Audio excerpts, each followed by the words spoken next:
Bienvenidos y bienvenidas a un nuevo episodio de este podcast.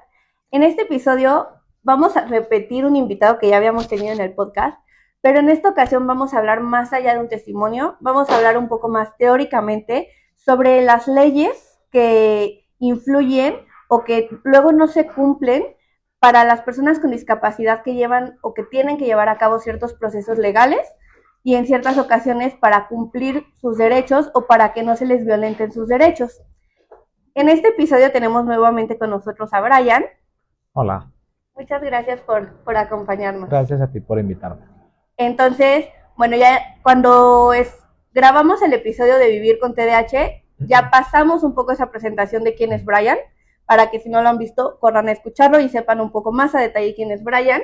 Creo que en este nos lo podemos saltar y empezar más en el tema. Nos decías en ese episodio que tú eres abogado, Así es.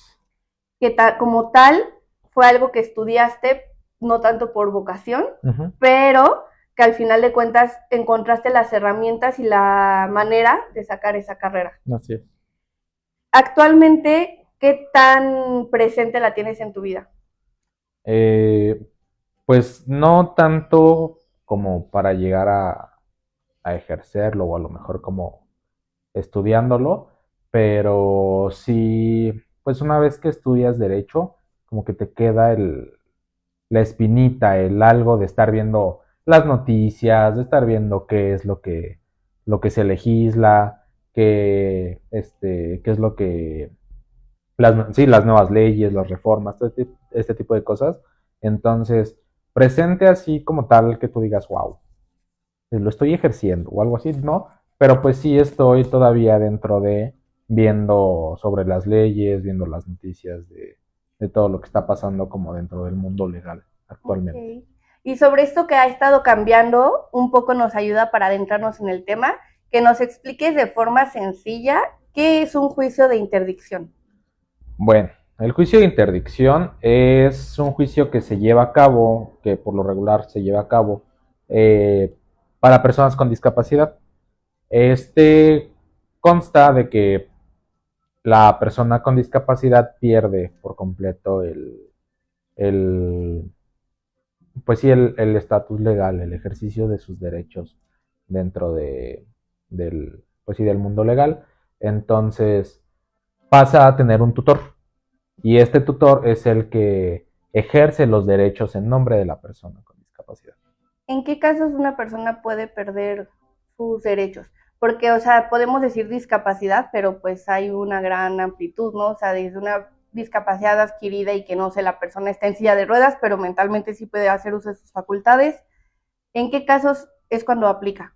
Por lo regular, el juicio de interdicción se aplica cuando una persona con, supongamos, discapacidad intelectual, puede llegar a ser incluso también con alguna discapacidad auditiva, por el hecho de que no tiene como esta accesibilidad para comunicarse, pero por lo regular y lo más común es que se aplique en personas con discapacidad intelectual, con personas con autismo, personas con parálisis cerebral, este tipo de situaciones. ¿Y cómo es que se solicita? O sea, ¿quién puede promoverlo? ¿Por qué lo pueden promover? Se puede promover por prácticamente casi cualquier persona, familiar de la persona con discapacidad, por el Ministerio Público mismo, por instituciones de salud. Entonces, lo puede promover casi cualquier persona. ¿Y por qué se promueve? Mm, pues básicamente porque el, la persona con discapacidad no tiene o se cree que no tiene las capacidades para poder decidir sobre sí misma o sobre algún objeto de derecho que ella posea. ¿Y quién determina esto? O sea, ¿se les hacen pruebas o el familiar simplemente llega y dice, no, no es capaz? O... Sí, sí, todo esto se lleva a cabo, es un juicio como tal. O sea, tú interpones el juicio y se llevan a cabo varios peritajes, sobre todo en el ámbito psicológico. Se hacen peritajes psicológicos, psiquiátricos, se determina el estado mental, por así decirlo, de la persona. Se hace también un peritaje para saber el por qué se está llevando a cabo el juicio de interdicción, porque muchas veces se promueve un juicio de interdicción no tanto por salvaguardar los derechos de la persona con discapacidad, sino al contrario, para vulnerarlos. Entonces, también se hace un peritaje en este caso, pues ya se lleva a cabo todo el juicio y el juez es quien determina si el juicio procede, si se puede hacer válido o no. ¿Tienes algún ejemplo de esto que mencionas, de que a veces es para, no recuerdo bien si dijiste violentar o no, pero los derechos? O Sí. sea, cuando se aprovechan de las personas con Uh -huh. discapacidad, yo creo. Sí, hay muchos casos. Yo supe una vez un caso de una persona que recibió una herencia. Entonces, ¿qué fue lo que pasó? La persona que recibió la herencia tenía autismo, se llevó a cabo el juicio de interdicción, se declaró la interdicción, se declara a la persona incapaz de poder ejercer sus derechos y entonces se le proporcionó un tutor, que en este caso fue su tía, y su tía lo que hizo fue, sin preguntar, sin absolutamente nada, puso las propiedades de la herencia que había tenido a su nombre, a nombre de ella. Entonces estas propiedades pasaron de ser del chico a ser de la tía y al final del día el chico pues quedó completamente indefenso por esta situación.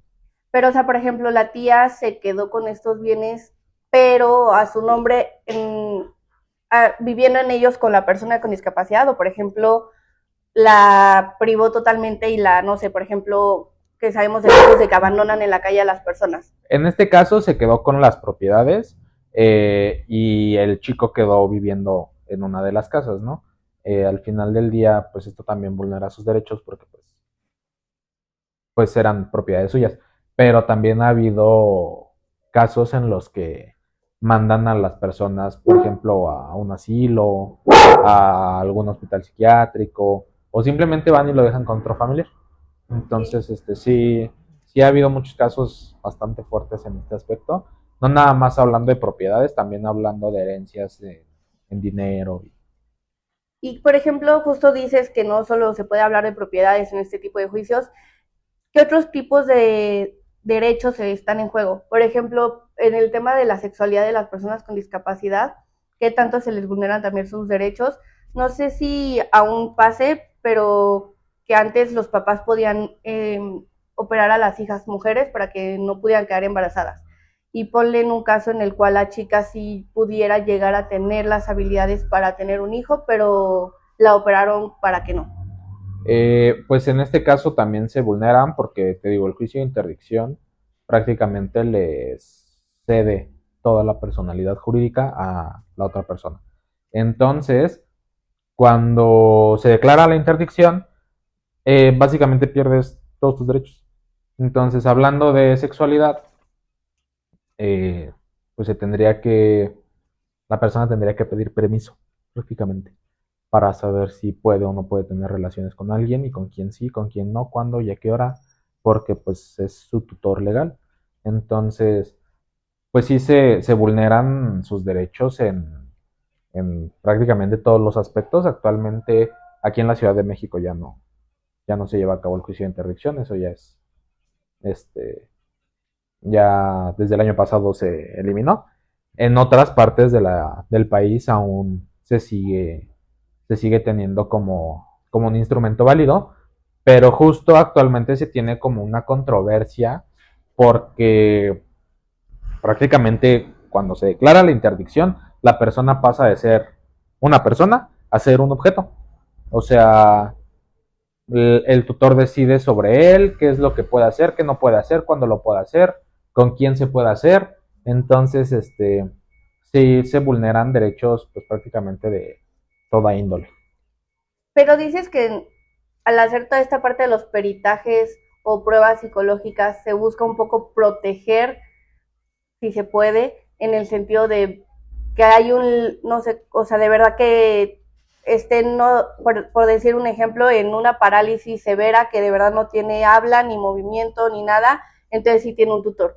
Pero si tiene, no sé, por ejemplo, síndrome de Down y logra tener ciertas habilidades sociales para tener un trabajo, para tener una relación, ahí lo pueden aplicar o ya por ley dicen en esos casos que no y se llega a respetar o aún así han logrado que se den estos juicios y que se vulneren todos estos derechos. Aún así se aplica, por lo regular, o pues, en la mayoría de los casos, sí se declara la interdicción por completo. O sea, las personas pierden sus derechos por completo.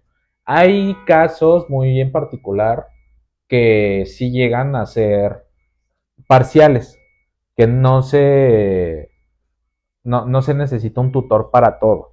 Por lo regular o los casos que llegan a ser así, para lo que se necesitan o para lo que se les otorga un tutor es para administración de bienes, en caso de propiedades, te digo herencias o algo así, y para la administración del dinero, que ahí también se les estaría vulnerando sus derechos porque al final del día, si la persona puede trabajar, tiene un trabajo, tiene un ingreso, él no administra esos ingresos. Tiene una persona que le ayuda a administrar esos ingresos porque, pues por lo regular y dentro de nuestro sistema legal, ser una persona con discapacidad es ser una persona incapaz. Uh-huh. Entonces, pues sí, se busca como no vulnerar los derechos, al final del día se termina haciendo y por eso se tiene como esta controversia de si el juicio de interdicción es constitucional o no. Puede sonar muy obvia la pregunta o que la respuesta la deberíamos de saber, pero creo que hay muchas personas que no lo sabemos al 100%. Si me pudieras ayudar a aclarar cuáles son estos derechos, que creo que es de forma general, ¿no? O sea, que no es solo que eres persona con discapacidad, tienes estos derechos, sino que son derechos que tenemos todos simplemente por el hecho de ser personas. Sí, pues no, y no es para nada obvia, muchas personas no lo llegan a saber, todavía incluso a estas fechas tenemos muchas personas que no conocen sus derechos. Entonces, ¿qué serían los derechos que se vulneran? Derecho a la familia. Las personas con discapacidad pierden por completo la posibilidad de elegir cuándo, con quién y por qué tener una familia. Derecho al hogar. En el caso que te platicaba, las personas con discapacidad también tienen derecho a tener una casa, a tener seguridad, a tener un lugar a donde llegar a dormir, ¿no? En este caso, pues se vulnera completamente porque ya no es suya. Entonces, en cualquier momento la tía pudo haber dicho, ¿sabes qué? Bye, porque la casa es mía y ya está mi nombre y adiós, ¿no? El derecho a la sexualidad se está vulnerando por completo porque muchas veces se tiene todavía este estigma de la discapacidad, entonces no se deja que las personas tengan relaciones, que puedan tener hijos, todavía lo que mencionabas se puede llegar a pasar que los que nace con discapacidad y a cierta edad los llegan a esterilizar. Se da un caso, ojalá que no haya pasado, pero por ahí me enteré que se tenía pensado hacer eso. Entonces, también ese derecho se vulnera, el derecho a la propiedad. Se quita por completo la capacidad de la persona a poder tener propiedades porque se cree que no las puede administrar. El derecho al trabajo, porque ya no los dejan salir a trabajar, porque creen que no pueden salir a trabajar. El derecho a la educación, ya no los mandan a la escuela. Entonces, pues sí, prácticamente se vulneran todos los derechos y regresamos a esta edad, a esta etapa en donde a las personas con discapacidad se les tenía prácticamente escondidas en un cuartito ahí, nada más les pasaban de comer y ya, porque qué miedo que vean que tienen discapacidad, ¿no? Entonces, si, si por lo regular, y aunque no se debería, se vulneran prácticamente todos los derechos humanos de una persona. Ahorita que mencionaste eso que pasaba antes y ahorita todavía pasa, pero en menos se esperaría, de que las esconden a las personas con discapacidad, que no salen, no sé, al parque con los niños porque lo van a ver o cualquiera de esas situaciones. Ahí sabemos que se violentan sus derechos, pero ¿hay alguna pena cuando el gobierno descubre que está pasando eso? Sí, pues de hecho se puede considerar como privación de la libertad. Entonces, por mucho que la persona tenga discapacidad y por mucho que su cuidador sea su mamá, su hermano, su tío, su abuelo, lo que sea, si se tiene así encerrado, se puede considerar como privación de la libertad y sí existe una pena por eso. Entonces, también se puede considerar como discriminación. Entonces, se puede tomar ya sea la vía penal por privación de la libertad o se puede tomar la vía de derechos humanos por, por tema de discriminación. Por ejemplo, en las adopciones, ¿qué tan fácil, ya no de que las personas quieran adoptar a un hijo o una hija con discapacidad, sino qué tan fácil o diferente es ese proceso? Eh, pues fácil no es. Para empezar, cualquier adopción es difícil. Sabemos que cuando uno va y quiere adoptar a algún niño, a alguna persona, algún joven, pues ya de por sí es complicado el proceso de adopción, ¿no? No a cualquier persona se le deja adoptar. Ahora, para una persona con discapacidad, pues es todavía un poquito más complicado porque si de por sí las instituciones tienen que revisar, tienen que ver que las personas que quieren adoptar tienen la solvencia económica y le pueden dar una vida digna al niño, cuando es una persona con discapacidad, un chico o un niño con discapacidad, pues las barreras son todavía más grandes porque muchas veces necesitan de mayores cuidados, de cierto tipo de medicinas que pueden llegar a ser muy caras, de a lo mejor alguna que otra adaptación dentro de la vivienda. En el caso hablando, por ejemplo, de una persona con silla de ruedas, una persona con parálisis cerebral que necesita muletas, que no puede caminar bien, ciertas adaptaciones a algún inmueble en el que vaya a vivir y pues también se tienen que asegurar de que se tiene la solvencia económica para poder hacer eso. Entonces sí puede llegar a ser un poquito más complicado adoptar a una persona con discapacidad que a un chico. Regular. Ajá. Y por ejemplo, cuando tengo entendido que cuando llegan a la mayoría de edad, es como ya les dieron las herramientas necesarias, ya es como busquen su trabajo, busquen su hogar, no un poco los corren, pero tal vez sí, de las instancias del DIF. En el caso de las personas con discapacidad severa o que requieran muchos apoyos, ¿también aplica eso o ahí cómo lo manejarían? No, ahí no aplica justo porque, como lo decías, requieren de muchos apoyos. Entonces, la mayoría de edad, cuando una persona con discapacidad la llega a cumplir, por lo regular, pues no hace mucho la diferencia.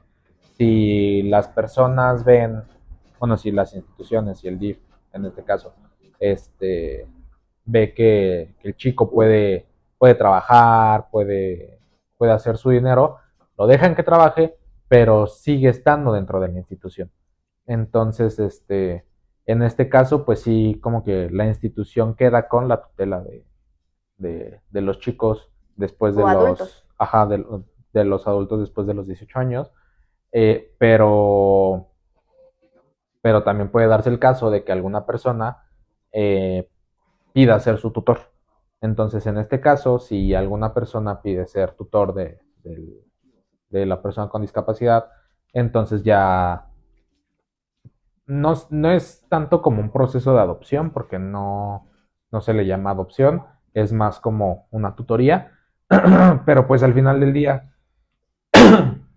sigue siendo la misma, sobre el mismo eje, o sea, la persona con discapacidad puede salir de la institución, se va a vivir con su tutor en este caso, y pues ya, ahí queda el asunto. Pero en caso de que no, la institución se queda por completo con la tutoría del chico porque pues al final del día el Estado tiene la obligación de brindarle protección a la persona. Y sería, por ejemplo, el nombre así general, no sé, DIF a cargo de tal persona o se me fue ahorita el nombre, como por, ya es que ahí, se me fue, como tiempos de gobernación de tal partido. Okay. Está gobernando tal persona, entonces tal persona está encargada del DIF. Queda a nombre literal del DIF o al nombre encargado en ese momento y cuando termina su tiempo pasa a la nueva persona o cómo funcionarían esos temas. No, en este caso quedaría encargado de la institución, no de la persona como tal. Quedan encargados de la institución Las instituciones, por ejemplo, como lo es el DIF, no son autónomas, pero sí son instituciones que pueden tomar sus propias decisiones, tienen personalidad jurídica. Entonces, no se le puede quedar a cargo supongamos, del titular del DIF, porque entonces el titular del DIF tendría que brindar el dinero y el titular del DIF tendría que quedar a cargo literal de la persona, ¿no? Y se tendría que quedar a cargo ya de planta, o sea, para siempre. Entonces, ¿qué es lo que se hace? Pues se queda a cargo de la institución como tal, no tanto de las personas que están frente a la institución. O sea, no se puede hacer ese cambio de nombres, no sé, en cierto tiempo. Se queda con la persona que se registró y ya hasta que... ¿Qué pasa si, por ejemplo, esa persona fallece, la que quedó como tutor? Fallece y la persona con discapacidad continúa viviendo. Bueno, en este caso sí, en caso de fallecimiento, se tiene como algún otro tutor legal, familiar, alguna otra persona que pueda hacerse cargo de las personas con discapacidad que hayan quedado como vulnerables. Pero, te digo, en caso de alguna institución, la institución queda como encargada de la persona. Ok. Y en estos derechos que mencionabas dentro de la sexualidad, me vino, por ejemplo, a la mente un caso que vi en una película, me parece, que se basaba en hechos reales de una persona que tenía distrofia muscular, entonces iba perdiendo la movilidad de su cuerpo, pero su cerebro funcionaba al 100%. Entonces en sesiones le contaba a su psicóloga que tenía sueños eróticos, que soñaba que venían fantasmas y que lo tocaban, etcétera, etcétera.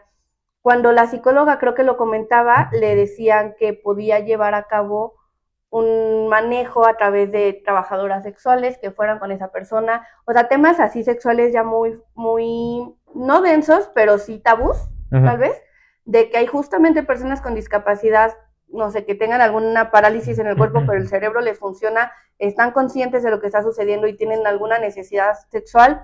¿Ahí qué aplicaría o qué leyes hay, no sé, para que no cuente como abuso o violación, pero puedan cumplir y satisfacer estos derechos que tienen?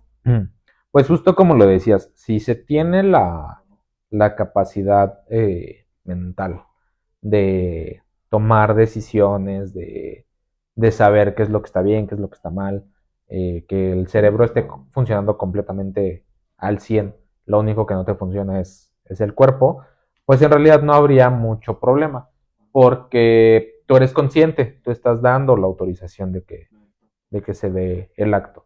Pero en este caso, supongamos, no sé, una persona que te gusta, una persona con autismo, supongamos, ¿no? Nivel 3, muchos apoyos.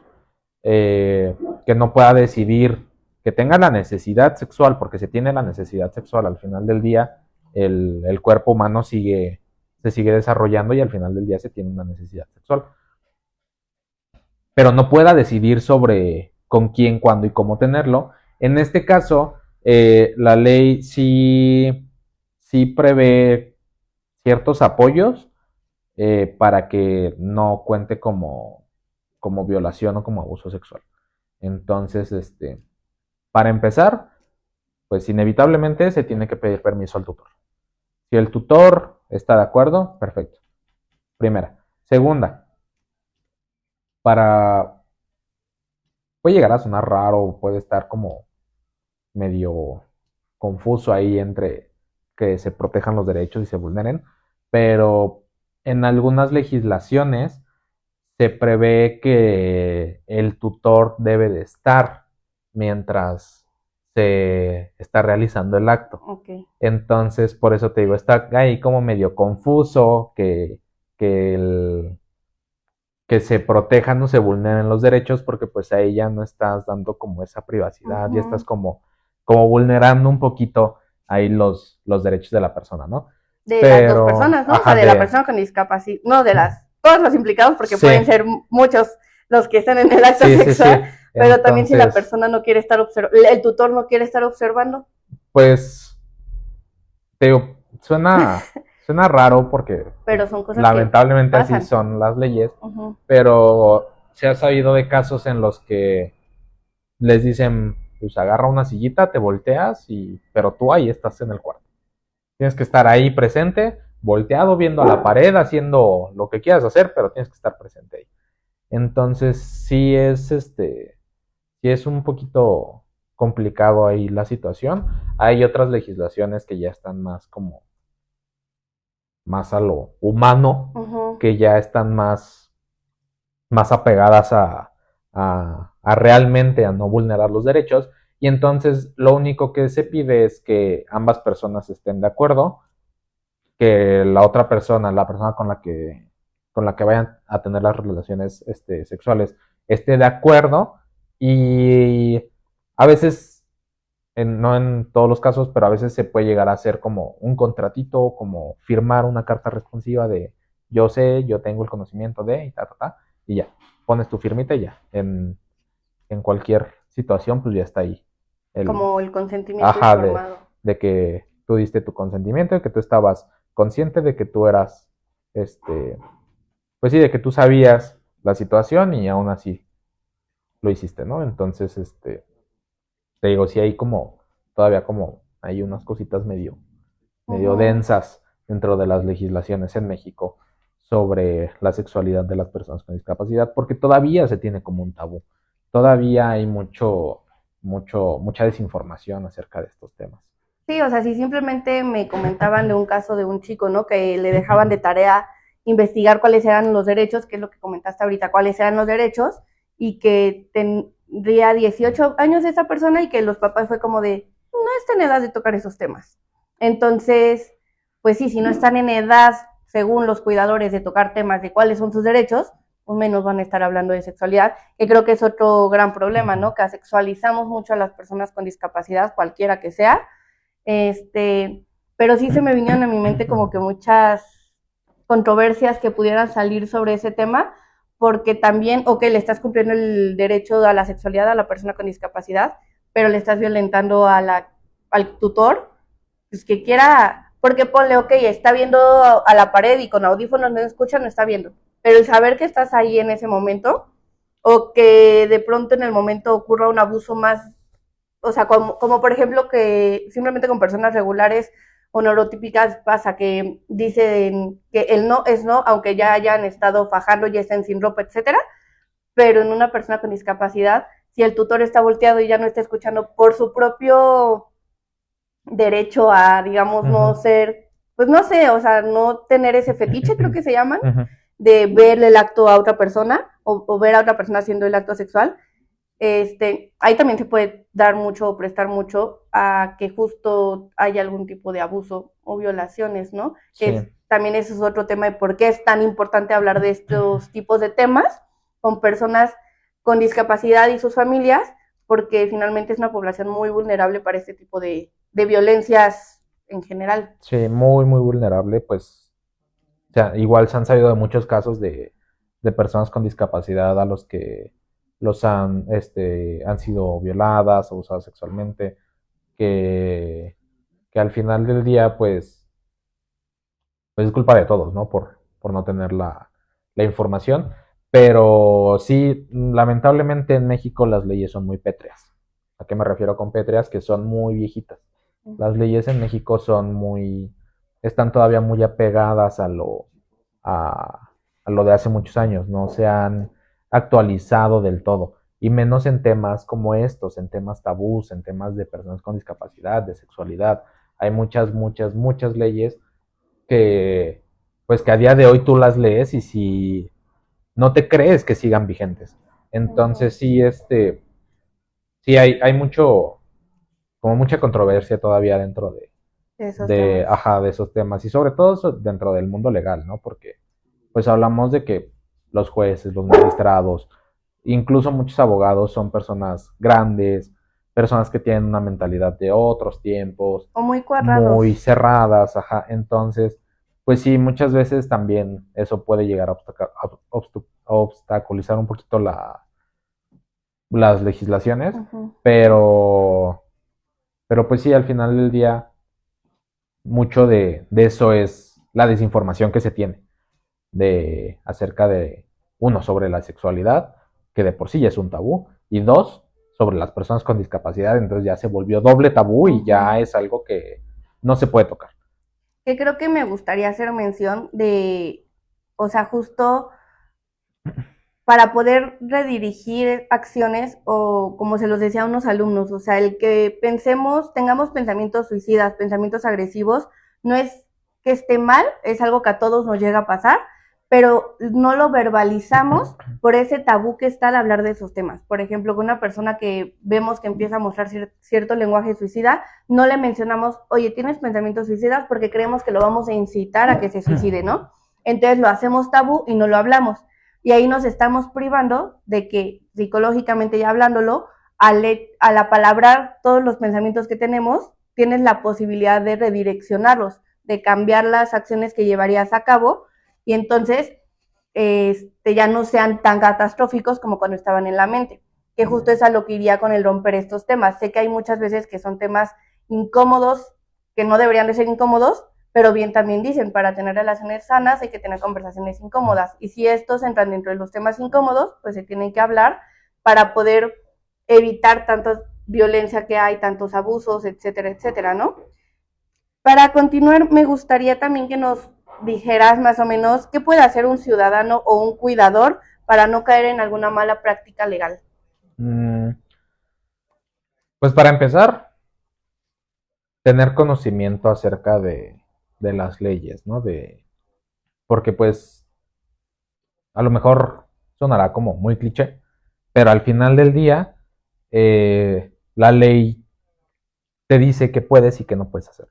Entonces, para que una persona no caiga dentro de estas situaciones, pues sí es muy importante, uno, conocer sobre las leyes. Dos, conocer sobre los derechos de las personas con discapacidad. Tres, conocer sobre la condición o discapacidad que tiene la persona a la que estás cuidando, ¿no? Y y pues sobre todo estar sensibilizados, porque muchas veces una persona termina siendo cuidador, pero al final del día ni siquiera está sensibilizado sobre el tema, ¿no? No sabes, no sé, igual y no sabes qué es el autismo, no sabes qué es la parálisis cerebral, no sabes qué son, no sé, a lo mejor hasta ciertas enfermedades mentales como lo son la esquizofrenia, ¿no? La bipolaridad. Entonces, como cuidador, tienes que estar informado siempre, siempre, siempre sobre leyes, sobre las condiciones a las que te estás enfrentando, sobre los derechos de las personas, todo eso siempre tienes que tenerlo muy presente, porque muchas veces podemos llegar a caer en malas prácticas sin saberlo o sin tener la intención, porque por el mismo desconocimiento que hay acerca de todos estos temas, ¿no? A lo mejor uno piensa que está haciendo como lo que está bien o lo mejor que puede, que es para ellos, que supongamos, ¿no? En este caso, las personas de antes que tenían a las personas con discapacidad encerradas. A lo mejor lo hacían porque decían, es que qué tal que lo saco y no sé, y se burlan de él y o lo insultan o le pegan nada más porque lo ven diferente, ¿no? Pudo haber pasado esta situación y al final del día, ¿qué fue lo que pasó? Por el miedo, por la desinformación, no nada más de uno mismo, sino de toda la sociedad, pues tuvimos secuestrada a una persona ahí en un cuartito toda su vida, ¿no? Entonces sí, el conocimiento siempre, la información siempre tiene que estar presente dentro de estos temas, siempre se tiene que estar informado acerca de las leyes, de las reformas que se lleguen a hacer, porque se hacen reformas, eh, y de todas estas cosas que, que te pueden llevar a evitar un problema, ¿no? El hecho de que uno llega a caer en una mala práctica no siempre es porque uno quiera, a lo mejor es por la desinformación, porque no sabes, porque no conoces, por el miedo muchas veces también. Entonces sí, estar informados y también tener una red de apoyo. Una red de apoyo siempre es muy importante. Red de apoyo hablando no nada más como yo tengo a mi familia y mi familia me apoya. Una red de apoyo también hablando abogados, psicólogos, médicos, todo esta, muchas veces se deja muy de lado esta parte como profesional de lo que puede ser una red de apoyo, ¿no? Siempre se tiene como de, ay, es que yo tengo a mis amigos, a mi familia, ellos son mi red de apoyo, ellos siempre están conmigo. Sí, qué padre, pero también tenemos que tener profesionistas en ciertas áreas, sobre todo en este ámbito, ¿no? Te digo, médicos, psicólogos, abogados, todo este tipo de profesiones, también es muy bueno tenerlas dentro de una red de apoyo, tener algún conocido, no sé, tu doctor de cabecera, un psicólogo, un abogado, y armar un equipo de profesionistas que al final del día te pueden llegar a ayudar y te pueden llegar a sacar de algún problema, porque pues por la misma desinformación, por el mismo desconocimiento de... Que pues sí, tampoco sabemos todo y Ajá. está bien que no lo sepamos todo, pero estar abiertos a Exacto. recibir esta información, ¿no? Sí, y a que te ayuden, porque muchas veces las personas también se cierran a la ayuda, se cierran a que no, es que yo no necesito esto, es que cómo me van a acusar a mí de algo si es mi hijo, ¿cómo crees que yo voy a estar cometiendo un delito si es mi papá?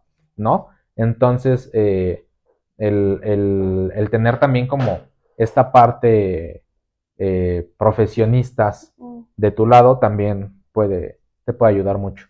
Ok, creo que vinieron muchos ejemplos, muchas preguntas de casos en específico que nos daría para poder hacer otro episodio, ya de forma como más práctica y con más tips, pero ahorita de forma teórica, de forma general, creo que abordamos puntos muy claves que no quiero que si nos extendemos se pierdan de vista. Entonces, quiero agradecerte porque hayas estado nuevamente. Creo que vas a tener que venir nuevamente a otro episodio en el podcast, entonces ahí estaremos repitiendo, pero justo para poder abordar más de estos temas, porque creo que es un tema que no acaba, salen muchas cosas, muchos casos, muchas ideas, teorías, pensamientos, etcétera, que hay que hablar, abordar para poder tener cada vez una mejor sociedad, un mejor trato.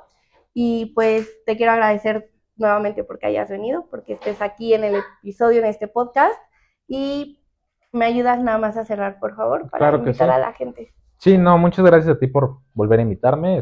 Las veces que tú me quieras tener aquí, yo voy a venir. Entonces, pues sí, como dices, es un tema muy amplio. El derecho es algo que está en un cambio constante. Las discapacidades es un tema sobre el que se aprende todos los días una cosa nueva. Entonces, pues sí, yo invito a la audiencia, a todo el público a que se informen, a que tengan esta red de apoyo y a que siempre conozcan sobre los temas que se están tratando, ¿no? Que no lo dejen únicamente en que tengo un hijo con discapacidad, pero pues es mi hijo. Que siempre, siempre estén informados. La información es una herramienta muy importante que se debe de tener en estos tiempos. Y más ahora que hay tanta información y hay tanto acceso a la información y hay información por todos lados, ¿no? Entonces, pues sí, muchas gracias por invitarme, muchas gracias al público por escucharnos y pues ya nos veremos en otra ocasión. Sí, muchas gracias y nada más no olviden que es muy importante que se suscriban porque si no, ya no vamos a poder crear más episodios, ya no va a haber este podcast si no se suscriben, si no comparten, si no dejan en los comentarios qué les pareció, qué les hizo pensar, les gustó, no les gustó, qué temas les gustaría que abordáramos, porque finalmente este espacio, ya lo había mencionado, no es solo para los invitados y escuchar sus experiencias valiosas de vida, sino también para ustedes, para poder crear este espacio juntos y que hablemos más de estos temas que giren en torno a la inclusión, lo que es la inclusión, las personas con discapacidad. Entonces, muchas gracias por habernos acompañado y nos vemos en el próximo episodio.